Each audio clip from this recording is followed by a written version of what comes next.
위로가 되시는 분은 하나님이십니다. 저 여러분들의 고백이 우리의 위로가 되시는 분이 하나님이십니다고 하는 고백이 되기를 주님의 이름으로 축원을 드립니다. 오늘 그 말씀을 한번 생각해 보려고 해요. 그런데 그 고백을 하고 나서도 늘 우리 마음속에, 제 마음속에 그런 질문이 있습니다. 정말 그러냐? 하나님만으로 충분히 너에게 위로가 되느냐? 사실은 조금 더 손에 이렇게 잡히고 얼굴에 눈이 이렇게 보이고 피부의 감각으로 와 닿는 누군가가, 무엇인가가 나를 위로해 주면 좋겠다 싶은 때가 훨씬 더 자주 있습니다. 하나님 앞에 하나님 나의 위로가 되시는 줄 알고 하나님의 은혜가 내 속에 떠나지 않고 함께 계시는 줄을 내가 믿고 확신하지만 그럼에도 불구하고 삶을 살아가다가 보면 자주 내 손에 만져지는 위로가 있었으면 좋겠다 하는 생각이 들 때가 있습니다. 올 한 해 동안 한국에서 가장 혹은 저 여러분들 여기에서는 어땠는지 모르지만 잘 들었던 노래 중에 하나가 걱정하지 말아요 그댄가요? 그런 노래가 있었던 것 같아요. 같아요가 아니라 들었죠. 한국에서 나온 드라마 혹은 음악 프로그램 아니면 라디오에서 아니면 수많은 곳에서 그 노래들이 들려지고 또 그 노래들을 들으면서 또 한편으로는 위로가 되기도 하고 격려가 되기도 한 것을 경험합니다. 그러니까 그 노래 가사들 혹은 불러주는 그 노래를 들으면서 마음 한편으로 그게 큰 위로가 아니라 내 마음에 조금 이렇게 어려운 것들을 건드려주고 도닥여주는 듯한 그런 느낌을 경험하게 됩니다. 그러니까 하나님이 주시는 위로가 때로는 우리들에게 이 실제적으로 만져지는 노래 하나에 주어지는 위로 그것보다도 좀 덜 현실적일 때가 있다는 것을 솔직히 고백합니다. 그래서 오늘 말씀을 나누면서 저 여러분들의 믿음의 길을 걸어가는 와중에 그 하나님의 위로, 하나님과의 만남이 훨씬 더 실제적이고 친밀해져서 그 하나님의 주시는 위로를 경험할 수 있는, 사모할 수 있는 저와 여러분들이 되었으면 좋겠습니다. 오늘 시편 109편 말씀은 다윗의 시로 써져 있습니다. 그런데 다윗의 시 가운데 시편 109편은 굉장히 생경한 독특한 시로 구분이 됩니다. 시를 여러 개로 이렇게 이제 내용에 따라서 메시아에 대한 고대시 혹은 찬양시, 감사시 혹은 여러 기도의 내용으로 이제 분류하기도 하지만 시편 109편은 그 중에서 저주의 시로 분류됩니다. 시편은 찬양이거나 기도거든요. 찬양과 기도의 내용을 같이 가지고 있는 게 시편 내용입니다. 그러니까 시편 1편부터 150편까지를 찬송으로 만들어서 시편 찬송으로 부르고 또 구약시대 때에도 성전에서 이 내용을 가지고 하나님을 찬양하고 할 만큼 시편은 말 그대로 기도면서 찬양이에요. 근데 기도면서 찬양인데 저주의 찬양이라는 건 있을 수 없잖아요. 근데 내용을 보면 독특하게 그렇습니다. 시편 109편은 시작을 이렇게 시작합니다. 하나님 앞에 다윗이 기도하면서 내가 찬양하는 하나님이여 잠잠하지 마옵소서. 하나님, 내가 찬양하는 하나님, 내 기도를 들으시는 하나님, 지금 제가 기도하는데 이 기도를 들으시는 하나님, 제발 대답해 주십시오. 응답해 주십시오. 잠잠하지 말아 주십시오. 그러면서 먼저 하나님에게 하소연을 해요. 어떻게 하냐 하면 2절에 그들이 악한 입과 거짓된 입을 열어 나를 치며 속이는 혀로 내게 말하며 또 미워하는 말로 나를 두르고 까닭없이 나를 공격하였습니다. 그러니까 내가 지금 하려고 하는 말이 나를 괴롭게 하는 어떤 사람들에 대한 하소연입니다고 하는 것을 먼저 얘기합니다. 그런데 내가 이유를 잘 모르겠어요. 까닭없이 그 사람들이 나를 공격합니다. 심지어 4절에 나는 사랑하나 그들은 도리어 나를 대적하니 나는 기도할 뿐이라고 고백합니다. 그러니까 나는 그들을 사랑했습니다. 지금 다윗이 기도하고 억울하다고 하소연하는 그 대상이 뭐 블레셋이거나 완전한 적들이 아니에요. 그러니까 평생에 내 적이었고 싸웠던 그 사람들이라면 이렇게 내가 기도할 필요가 없는 줄 압니다. 그런데 저 사람들은 제가 사랑했어요. 제가 믿었습니다. 그들을 위해서 제가 할 수 있는 한 최선을 다했다고 생각했습니다. 그런데 하나님, 저 사람들이 나를 미워하고 싫어하고 나를 험담하고 공격하고 나를 아프게 합니다. 그런데 이유를 모르겠습니다. 그게 얼마나 심각하냐 하면 그냥 저 사람 왜 저러지 정도쯤이 아니에요. 내가 그것 때문에 견딜 수 없을 만큼 고통스러운 지경에 있을 만한 공격을 제가 지금 당합니다. 하나님, 납득이 안 됩니다. 제가 되게 큰 잘못, 제가 완전히 깨끗하다는 건 아닙니다. 그러나 저 정도의 공격을 받을 만한 건 제가 해본 적이 없는 것 같은데 너무 억울합니다. 뭐라고 확인할 길도 없습니다. 아마 다윗이 압살롬의 반역 때 느꼈던 느낌도 아마 이와 비슷했겠죠. 다윗이 압살롬이라고 하는 아들을 얼마나 사랑했는지 그 기록들을 보면 세세히 알 수 있습니다. 심지어 반역한 이후에도 압살롬이 죽은 것 때문에 통곡했던 사람이 다윗입니다. 그러니까 정말 사랑했어요. 근데 그 압살롬이 아버지 다윗을 반역합니다. 이해가 안 되는 거죠. 제가 왜 저럴까? 아마 압살롬의 반역처럼 그와 같은 그때인지 아닌지 또 다른 경험인지 비슷한 경험을 다윗이 지금 하고 있는 거예요. 내가 아무리 생각해봐도 이유를 모르겠다는 거죠. 그리고 이게 하나님 살아계시면 이런 일이 나한테 닥치는 것은 좀 억울합니다.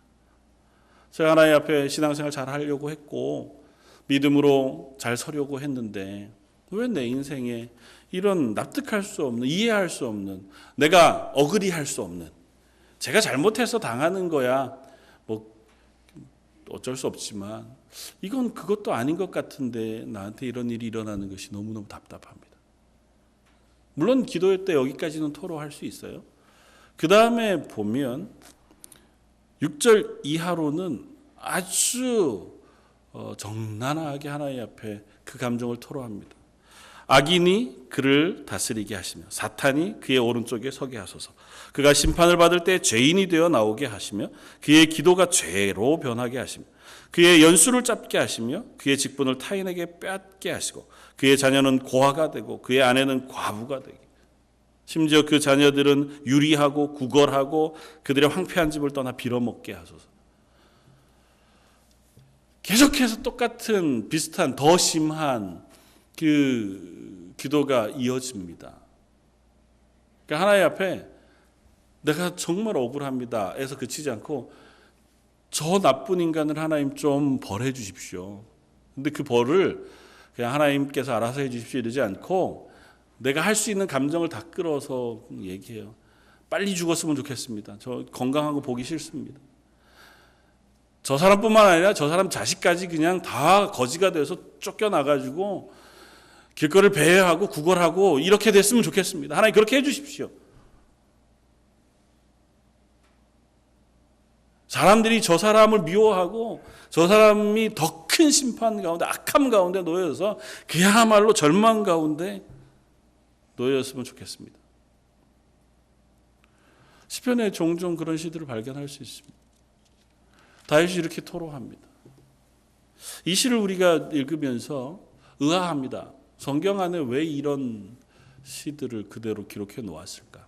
우리는 이 시를 통해서 무엇을 생각할 수 있을까? 우리 이 시를 통해서 어떤 것들을 배울 수 있을까요? 다윗은 어떤 마음으로 이 시 하나님께 기도드리는 기도를 했을까요? 다른 저주의 시는 끝에 가면 그것에 대한 어떤 회개 그리고 다시 하나님 앞에 하나님의 은혜를 구하는 그런 것으로 연결되는데요. 시편 109편은 비교적 그런 내용이 없습니다. 끝날 때까지 하나님 답답합니다. 저 인간을 하나님 어떻게든 처리해 주십시오. 우리가 아는 성경은 이렇지 않습니다. 그렇죠? 우리가 아는 하나님의 말씀은 내 원수를 사랑하라 합니다. 너희를 박해하는 사람을 위해서 기도해라. 그것이 예수님의 가르침이었습니다. 예수님 심지어 십자가에 달려 죽으시면서 자기를 십자가에 매닫는 그들을 향해서도 아버지 저 사람들을 용서해 주십시오. 저들이 자기들이 하는 일들을 알지 못하나이다. 기도했던 분이 예수님이세요.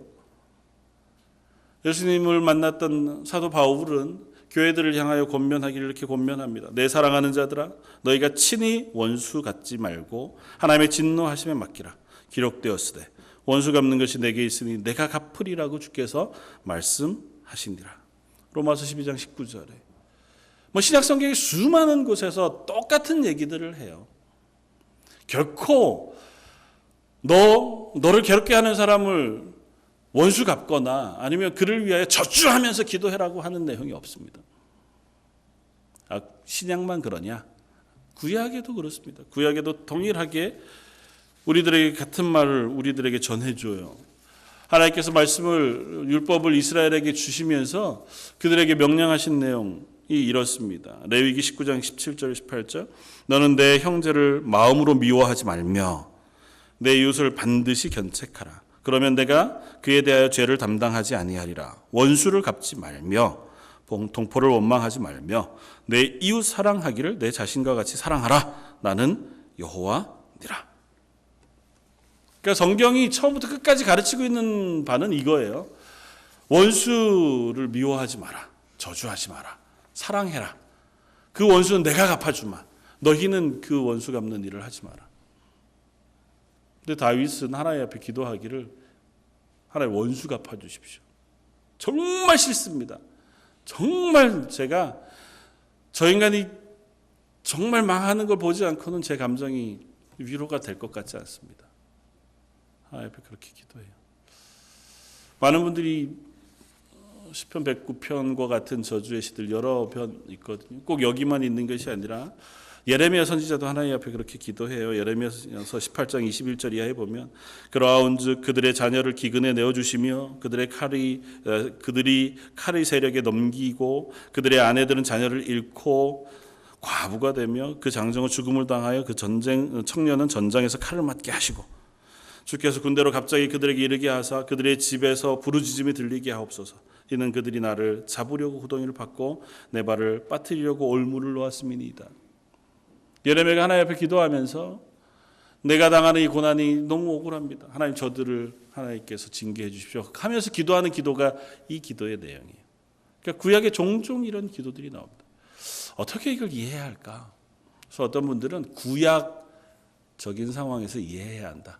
구약은 공의의 하나님이시고 또 구약의 하나님은 거룩하신 하나님, 엄하신 하나님이셔서 그 하나님 앞에 죄에 대해서 심판하고 그로 인하여 하나님의 사람들이 바르게 서게 하기 위하여 교훈적으로 이와 같은 말씀을 우리에게 주신 것일 것이다. 그런 것 같지는 않아요. 구약의 하나님이 신약 오신다고 바뀌시거나 구약에는 다르게 말씀하시고 신약에는 또 다르게 말씀하시지는 않잖아요. 이들은 하나님 앞에 선지자와 그리스도인 혹은 하나님의 백성으로 거룩한 사람들이니까 그들을 대하여 악을 행하는 사람들은 하나님 보시기에도 원수와 같은 이들이기 때문에 하나님 앞에 그 원수를 갚아주십시오라고 기도하는 것은 합당하다. 그 이해하기에도 어려움이 있습니다.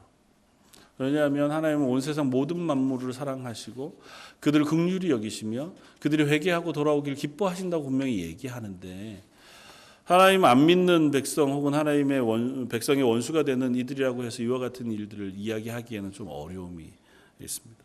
그럼 어떻게 이해해야 할까? 좀 단순하게 접근하는 게 필요하겠다. 이 시편은 뭐라고요? 기도라고요. 하나님 앞에 기도하는 겁니다. 하나님 앞에 기도하는 것은 우리가 여러 개로 나눌 수 있지만 아주 단순하게는 두 개로 우리가 이해해 볼 수 있습니다. 공적인 기도, 다른 사람들과 함께 그 앞에서 하는 기도가 있어요. 오늘 우리 장로님 대표 기도하셨던 것처럼 예배 가운데 공적으로 드리는 기도 혹은 사람들이 모여있는 가운데 대표로 하는 기도, 그러니까 다른 사람들과 함께 하는 기도가 있는가 하면 나 혼자 하나님과 대면해서 하나님 앞에 나아가는 기도가 있습니다. 두 개는 달라요. 다윗이 지금 만약에 공적인 기도에서 뭐 백성들 앞에 왕으로 하나님 앞에 올려드리는 기도에서 이와 같은 기도를 했다.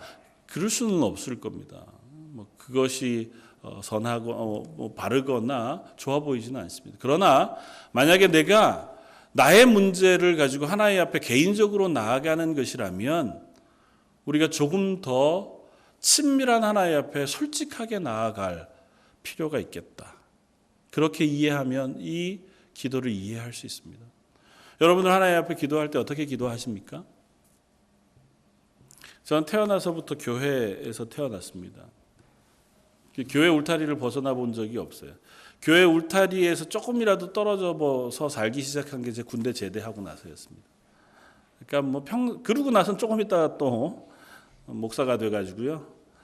결국은 평생을 교회 안에 살았습니다. 아버님이 하시는 기도를 배워서 저도 기도를 하고 또 대부분 이렇게 공적인 기도를 할 기회들이 너무 많으니까 개인적으로 하나님 앞에 기도할 때 제 말, 언어가 때로는 너무 개인적인 언어를 안 쓰는 것을 제가 발견해요. 그러니까 정제된 언어, 좀 잘 갈무리된 언어를 가지고 하나님 앞에 기도합니다. 그래서 뭐 우리가 기도할 때 평소에 말할 때는 안 쓰지만 기도할 때 쓰는 언어들이 또 있잖아요. 하나님 이렇게 해주시기를 원합니다. 이건 평소에 우리 서로 얘기할 땐 그렇게 얘기 안 하는데 하나님 앞에 기도할 때는 그렇게 언어를 씁니다. 저는 개인적인 기도를 할 때 혹은 홀로 이제 뭐 하나님 앞에서 교회를 위해서 혹은 기도할 때도 보면 말이 자유롭지 않다는 느낌이 들어요. 근데 가끔은 내가 하나님 앞에 너무 친밀하게 나아가 기도하는 그 방법을 잊어버린 것은 아닌가 하는 질문을 해봅니다. 여러분들의 기도는 어떻습니까? 여러분은 하나님 앞에 기도할 때 얼마나 여러분들이 솔직한 감정과 솔직한 언어를 가지고 나아가십니까? 공적인 기도 말고요. 개인적으로 하나님 앞에 토로해 나갈 때. 혹 개인적으로 하나님 앞에 토로해 나갈 때도 너무 점잖하게 하나님 앞에 서느라고 우리의 감정을 가두어 두고 있는 것은 아닙니까? 그것이 다 나쁘지는 않지만 그것이 습관이 되어서 하나님 앞에 우리의 감정을 숨기는 것이 버릇이 되어버리지는 않았나. 오늘 다윗의 기도는 그 자기의 모든 감정을 있는 그대로 들고 하나님 앞에 나간 그 사람의 모습을 우리에게 보여줍니다. 이게 기도라면 이 기도로 끝나지 않았을 것입니다.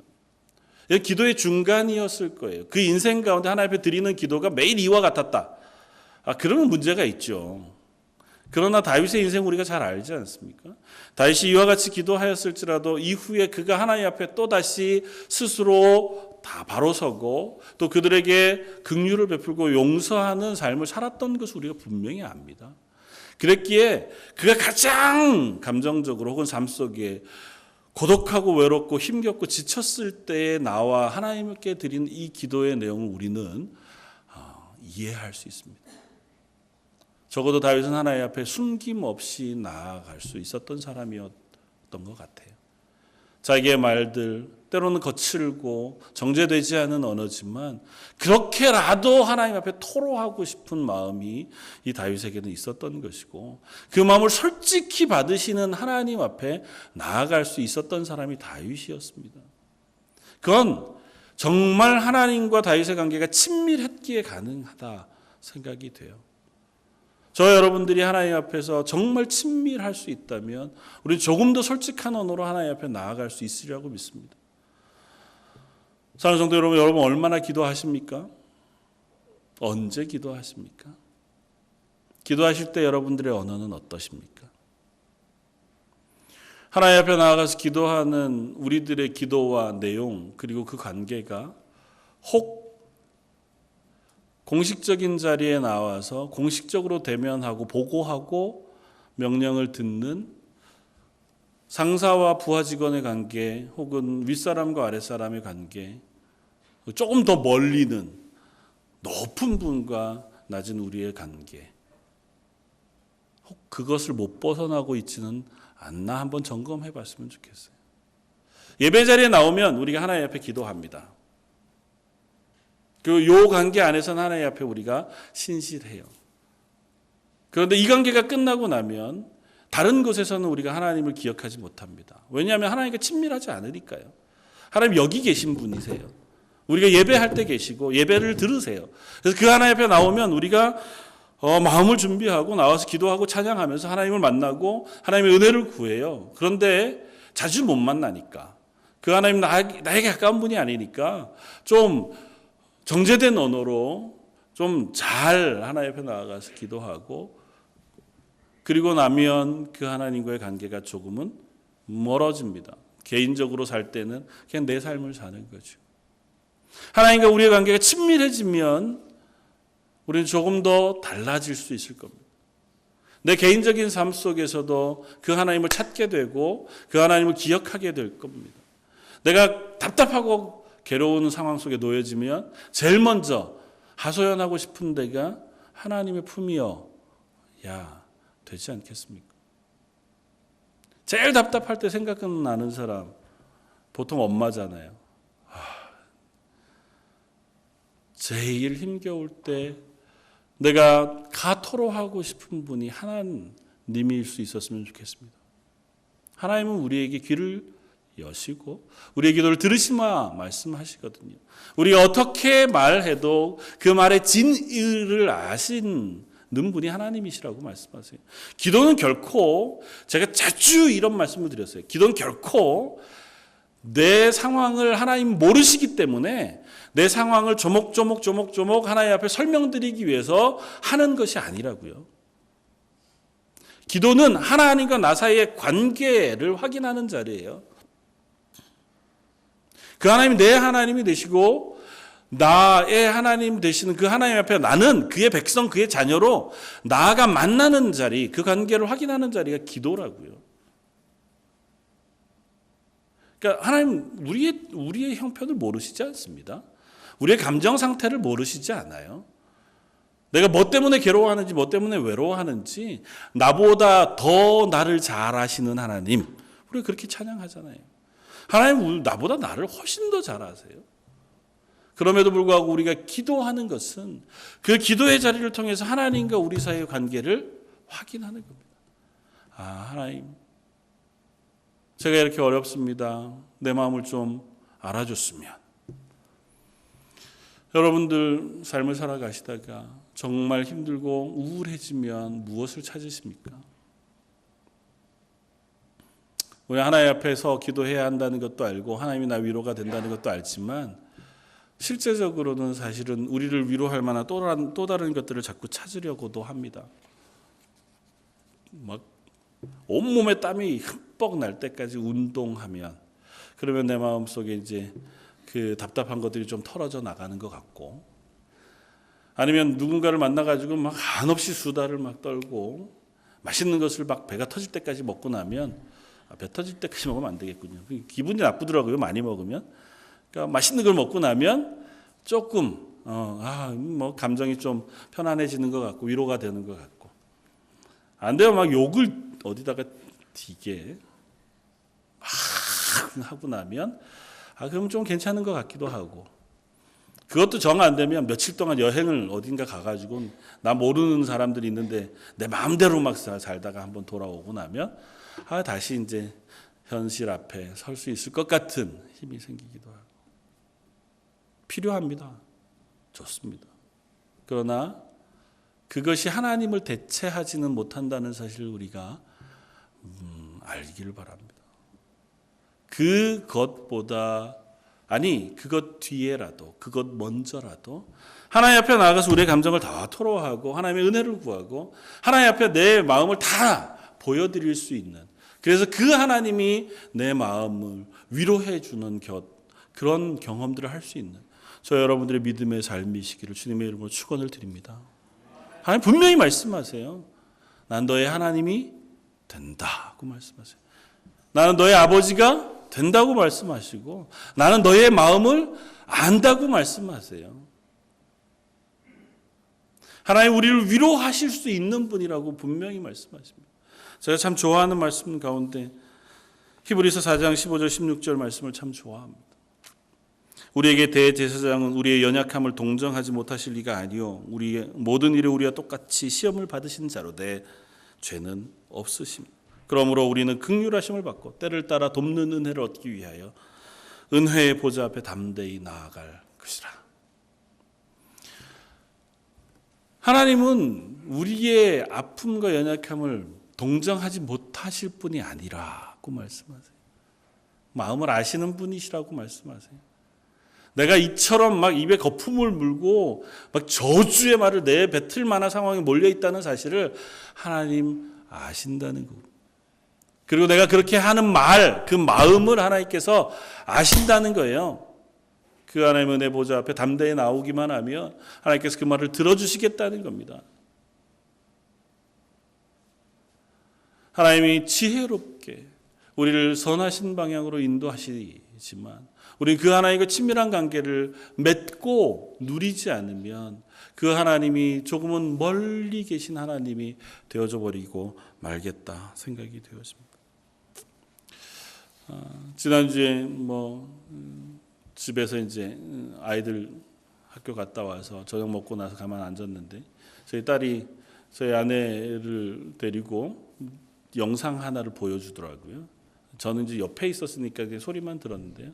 나중에 찾아보니까 아마 TV 프로그램 중에 하나였던 것 같아요. 웹툰 작가 중에서 이종범이라고 하는 웹툰 작가가 있는 모양인데 아마 이제 사람들 앞에 이렇게 자기의 경험들을 이야기하는 그런 시간들을 갖는 프로그램이었나 보죠. 내용을 간추려서 얘기하면 정말 힘들 때, 지칠 때, 괴로울 때 괜찮아, 이길 수 있어 라고 얘기하지 말고 도망치는 것도 필요하다고 얘기하더라고요. 정말 힘들면 그 상황에서 도망쳐가지고 좀 숨어 있다가 그 상처가 아물고 나면 그러면 그제서 다시 그 문제를 직면할 힘이 생길 수 있다. 우리 자녀들을 대할 때 혹은 서로를 대할 때 제일 많이 하는 얘기가 괜찮아, 야 나도 그랬어, 그거 이길 수 있어, 지나가면 금방이야. 그리스도인도 우리는 충분히 그럴 수 있습니다. 하나님 아시잖아, 괜찮아, 이길 수 있을 거야, 하나님이 다 해결해 주실 거야. 물론 그게 정답이죠. 그러나 그보다 먼저 그 상처 때문에 힘들어하는 것을 조금은 쉬어주고 혹은 그것을 보듬어줄 시간도 필요하다는 겁니다. 마치 몸에 상처가 나면 약을 바르고 밴디지를 붙여서 그 상처가 덧나지 않게 혹은 다른 것에 공격받지 않게 보호해 주는 것처럼 우리의 마음에 상처가 있고 우리의 삶에 상처가 있으면 거기로부터 우리가 조금은 도망쳐서 이 상처가 아물 때까지 있는 시간이 필요하다. 그걸 들으면서 펑펑 울더라고요. 그래서 그럴 수 있겠다. 아빠는 맨날 하는 얘기가 괜찮아, 해야지, 이길 수 있어, 이렇게 얘기해서 그런 건지 모르겠는데요. 하나님 앞에 우리가 하나님이 위로하시는 하나님을 만나고 있습니다. 너무 반듯하고 너무 정직하게 하나님 앞에 서기 위해서 우리가 오히려 그 하나님을 멀리 하지는 않았으면 좋겠습니다. 사실은 저는 좀 그래요. 그리고 전 태생적으로 생겨먹기를 좀 그렇게 생겨먹었어요. 그래서 저는 심지어 아버지 어머니에게도 그렇게 투정하는 삶을 살아보지 못했습니다. 엄하신 아버지 밑에 자라서. 그러니까 저는 자녀들한테도 그렇지만 하나님 앞에도 그렇게 투정하는 그런 삶을 잘 못 살아봤어요. 그러니까 하나님 앞에도 늘 반듯한 게 좋은 것 같고 또 하나님 앞에 좀 더 건강하게 서기 위해서 막 애써야 될 것 같고 저도 잘 안 되기는 하지만요. 하나님 앞에 가끔은 솔직하게 어린아이와 같이 투정하면서 나아갈 수 있는 친밀함이 저와 여러분들에게 있었으면 좋겠습니다. 결코 우리가 건강하고 반듯한 것이 나쁘지 않습니다. 그래야죠. 그리스도인이라면 그래야죠. 그리스도인이 온데 맨날 어린아이와 같이 막 투정만 하고 살면 되겠습니까? 그러면 안 되죠. 그러나 그렇게 반듯하느라고 잃어버린 친밀함은 우리가 회복할 수 있었으면 좋겠다고요. 성도가 사람을 대할 때, 서로를 대할 때는 성숙해야죠.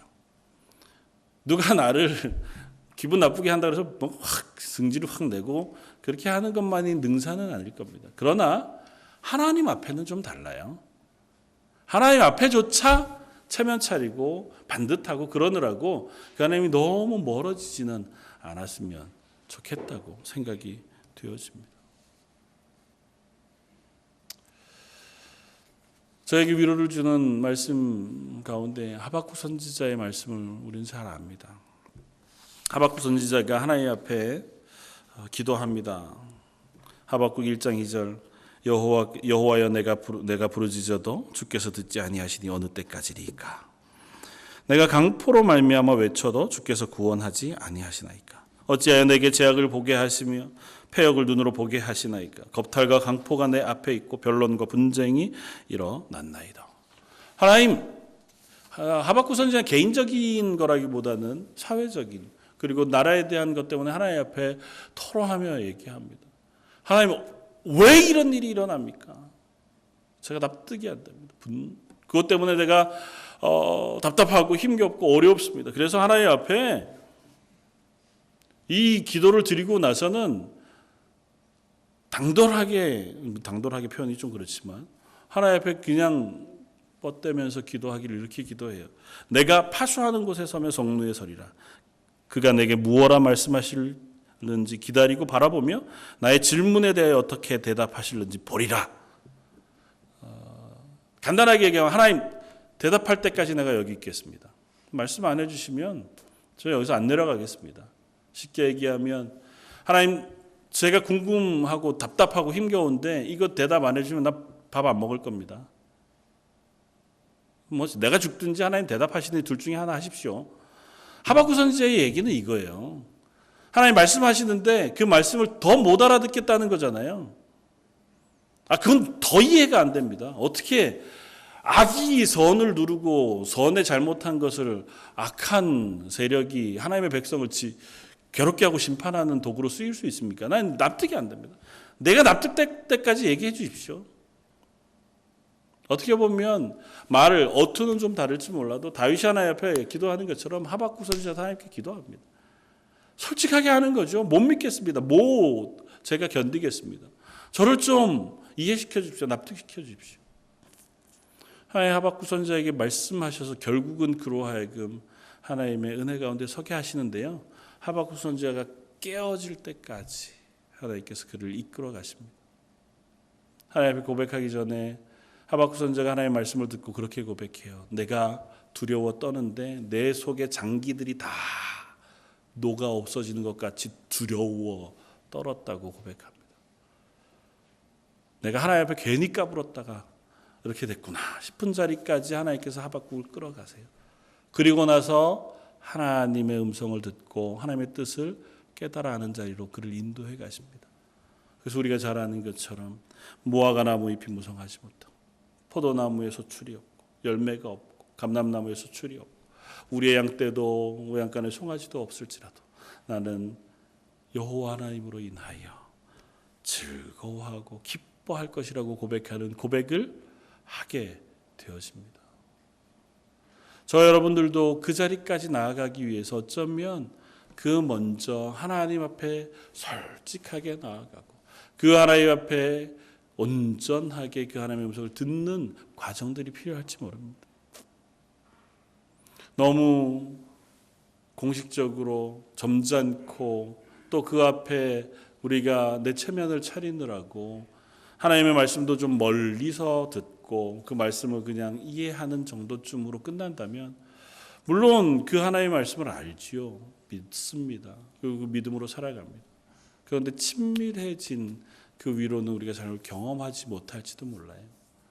그러나 우리가 아주 친한 사람 혹은 가장 가까운 엄마에게는 있는 얘기 다 하고 나서 정말 그래도 되나 싶은 얘기들을 해도 그 얘기 다 듣고 엄마가 하는 얘기가 그래 밥 먹자 그러면 밥 먹으면서 위로되는 것처럼 하나님과 우리의 관계가 그와 같이 친밀해지면 좋겠다는 거죠. 하나님 우리가 막 이렇게 저주의 그 기도를 있는 얘기 없는 얘기 다 한다 그래서 그 얘기대로 응답하시지 않잖아요. 다윗이 이 모든 기도를 마치는 기도의 내용을 오늘 우리가 읽었습니다. 26절에서 31절까지. 그는 이렇게 기도합니다. 여호와 나의 하나님이여 나를 도우시며 주의 인자하심을 따라 나를 구원하소서. 이것이 주의 손이 하신 일인 줄을 그들이 알게 하소서. 주 여호와께서 이를 행하셨나이다. 그들은 내게 저주해도 주는 내게 복을 주소서. 그들은 일어날 때 수치를 당할지라도 주의 종은 즐거워하리이다. 결국은 다윗이 고백하는 것은 그들의 저주를 하나님 앞에 토로했지만 나중에는 하나님이 나를 구원해 주시는 것을 사모합니다. 그리고 그거를 저 사람들이 알았으면 좋겠습니다. 하나님 나의 하나님 되시고 내 기도를 들으셔서 나와 함께 하신다는 사실이 저들에게도 증거되고 알게 되어지기를 원합니다. 좀 더 지나서는 아마 다윗이 하나님 앞에 그렇게 기도했을지도 모르죠. 하나님 제가 너무 막말로 기도해서 죄송합니다. 그리고 좀 더 나아가면 하나님 제가 그렇게 기도했지만 저 사람들도 하나님 불쌍한 사람들입니다. 하나님 긍휼히 여겨주십시오. 그게 우리 믿음의 길을 걸어가는 걸음들인 줄 압니다.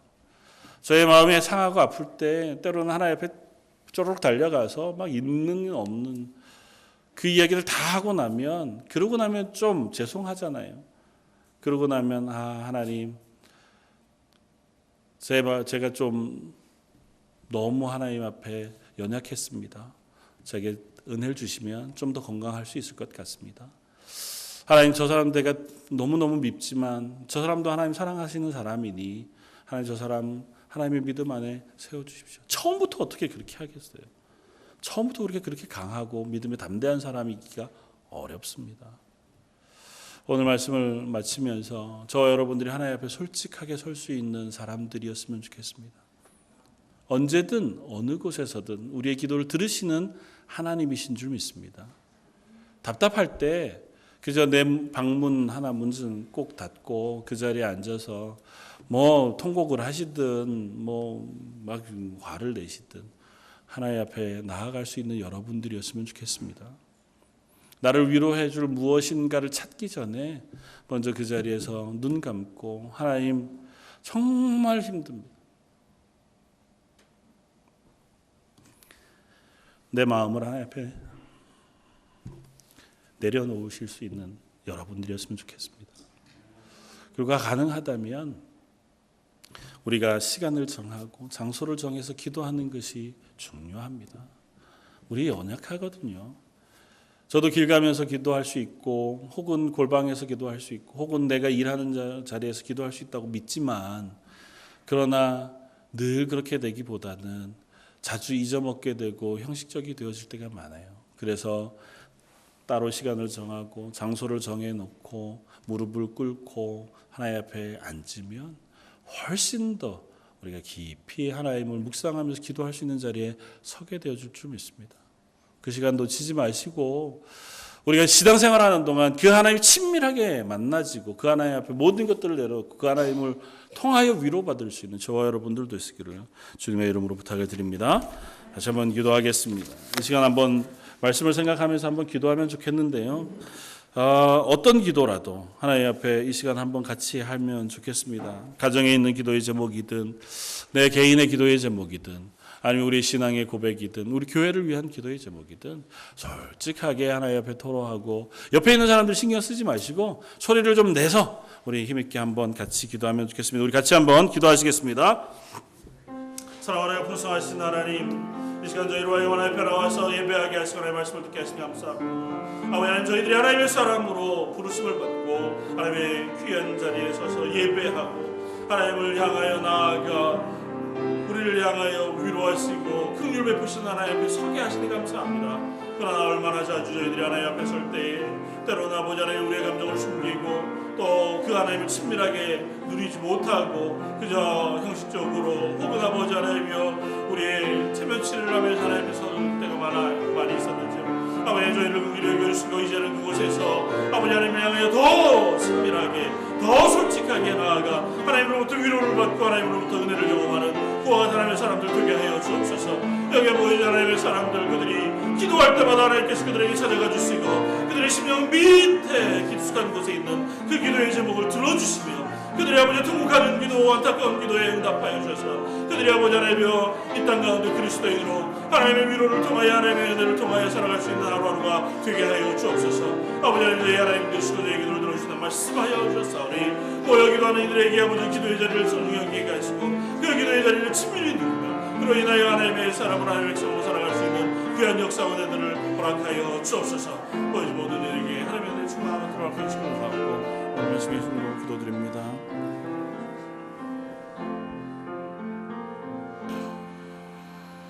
참 좋으신 하나님, 저희가 연약할 때에도 때로는 저희가 하나님을 친밀하게 느끼지 못하고 좀 먼 곳에 서서 그 하나님을 바라볼 때에도 우리에 있는 속상함과 답답함과 힘겨움을 다 토로해 놓을 때에도 늘 같은 모습으로 저희에게 응답해 주시고 저희를 보듬어 주시며 저희 하나님이 되어 주시니 감사합니다. 그 하나님을 잊지 않고 그 하나님 앞에 늘 서서 하나님을 아버지로 부르며 친밀하게 나아가는 저희 런던 제일장로교회 성도들이게 하여 주옵소서. 그들이 외로울 때에 하나님 앞에 무릎 꿇고 기도하면 하나님 보혜사 성령님으로 우리를 위로해 주시고, 저희들이 답답할 때 하나님 앞에 무릎 꿇고 기도하면 전능하신 하나님께서 저희 삶의 주인 되어 주셔서 저희 길을 인도하여 주옵소서. 육신의 연약함으로 인하여 힘겨워할 때 우리의 육신의 모든 것을 만드신 하나님께서 그 육신을 강건하게 하시고 그것을 이길 수 있는 믿음과 힘도 허락하여 주옵소서.